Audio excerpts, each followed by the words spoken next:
What if I told you there's a technique that's been around for centuries? One so powerful, so utterly transformative, that it was deliberately hidden, not because it's some kind of dark magic, but because it works almost too well. We're talking about a key, an ancient practice that's said to unlock the memory of your very soul. And that quote, it just hits the nail on the head, right? This journey we're about to go on isn't about learning something new. It's about remembering. It's about peeling back all these layers of a false identity that, let's be honest, we've all been convinced to wear. So consider this your personal invitation to lift that veil. So what we're really talking about here is this battle between two versions of you. On the one hand, you've got the false self. That's the collection of labels, stories, and all the conditioning from the outside world. It's just noise. But on the other hand, you have your true self, and that's something much deeper. It's not an idea, it's a vibration. It's like this eternal melody that we've just forgotten how to hear. Okay, so you're probably wondering, if this is so powerful, where did it come from? And why on earth isn't everyone doing it? Well, the answer is actually pretty simple. This ancient wisdom was actively and very systematically suppressed. And get this, it wasn't just in one place. You see it popping up all over history. In ancient Egypt, priests used secret rituals to guide consciousness. Over in Greece, the Orphic schools used trance states to help the soul remember where it came from. In India, wise sages taught something called smarana, which is literally the art of remembering what your soul already knows. But then, systems of control started to take over, and these inner paths, they were branded as heresy. They were locked away, and for one very simple reason. An awakened soul can't be controlled. Okay, so that's the backstory. Pretty wild, right? But let's get practical. How do you actually do this? How do you start remembering? Well, the whole process really unfolds in three distinct internal phases.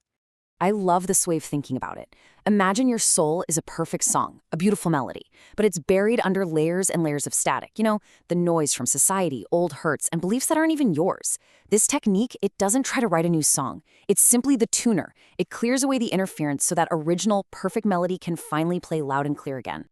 So, the whole journey really breaks down into these three essential phases. It all starts with deprogramming. Then you move into activating a much deeper sense of perception, and it all culminates in this powerful resonance with who you truly are. Phase 1, deprogramming, can be the trickiest part. It's all about radical honesty. This is where you have to start questioning the voices inside your own head. That nagging belief that you're not good enough, is that really you? Or is it an echo of something a parent or a teacher said years ago? That fear you have about taking a risk, is it your fear or did you absorb it from someone else? Just by asking, is this really mine? The parts that aren't you start to lose their power and fall away. Now, once some of that noise starts to fade, you can begin to activate your inner sense. And we're not talking about logic here. This is about direct feeling, direct perception. The tools are incredibly simple but so profound. Things like mindful breathing, creating little silent rituals, just being fully present in your body, and visualization. Visualizing universal symbols like an inner flame or a lotus in your heart. It's not just daydreaming. Think of it as building a bridge to the memories your soul already holds. And that brings us to the final phase, resonance. Your true name isn't a word you can spell out. It's a feeling, a frequency that is uniquely you. It's kind of like hearing a song from your childhood that you thought you'd completely forgotten. Your mind might not remember the lyrics, but your whole body feels it. It's that moment of deep recognition that, there I am, this is me. It's not a thought, it's a certainty that just vibrates through your entire being. It's the ultimate feeling of coming home. So, what happens when this works? What does it actually feel like when you start to remember and those veils begin to lift? Well, the experience is incredibly real, and it changes everything. You start to meet these incredible parts of yourself that have been there all along, just hidden.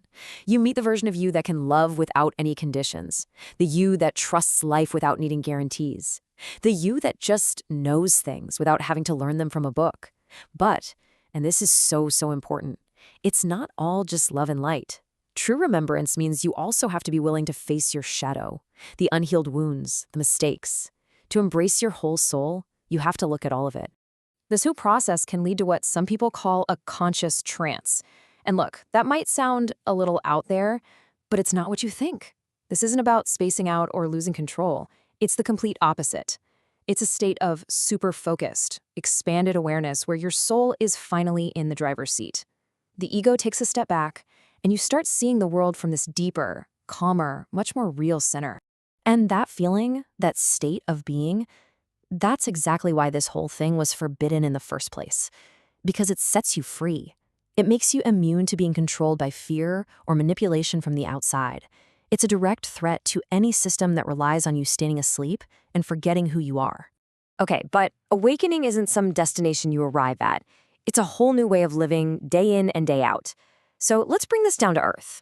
What does this look like in your actual life? Here are 5 principles to start with.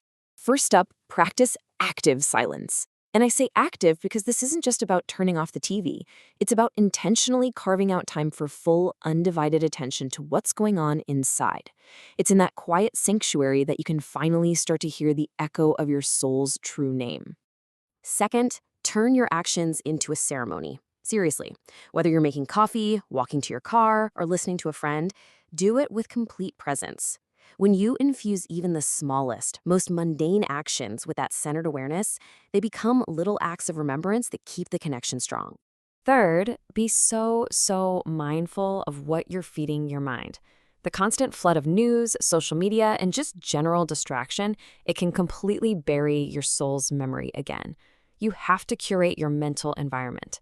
Think of yourself as an alchemist, carefully tending a secret fire. Number 4, speak less. And when you do speak, let it come from deeper within. Let go of that habitual chatter, the need to fill the silence, or just repeating what you've heard elsewhere. Wait for the words that arise from that deep, quiet, resonant place inside you. You'll find that words spoken from the soul carry a real power. And finally, number 5, act as if you already know who you are. Now, this isn't fake it till you make it. It's about embodying the truth of your being to create what's called vibrational alignment. The soul reveals itself most fully when it sees that you're ready and willing to live from that truth, even before you've got it all figured out. You know, at the end of the day, this entire journey, everything we've talked about, can be summed up by this one powerful idea. It's not an act of discovery. It's an act of recovery. All the wisdom, the love, the strength, it's already in you. It's just waiting to be remembered. And when you really start living from this place of remembrance, your whole world changes. It has to. You stop seeing other people as enemies and start seeing them as mirrors for your own growth. You stop being afraid of the future and start honoring the journey, whatever it brings. And you stop chasing love and approval outside of yourself because you finally realize that you are the source of it. So I want to leave you with one final question. Just think about it for a second. The fact that you're here, that you've listened to all of this, that something in this message is stirring inside you, that's probably not an accident. What if that feeling you have right now is the proof? What if your remembering has already begun?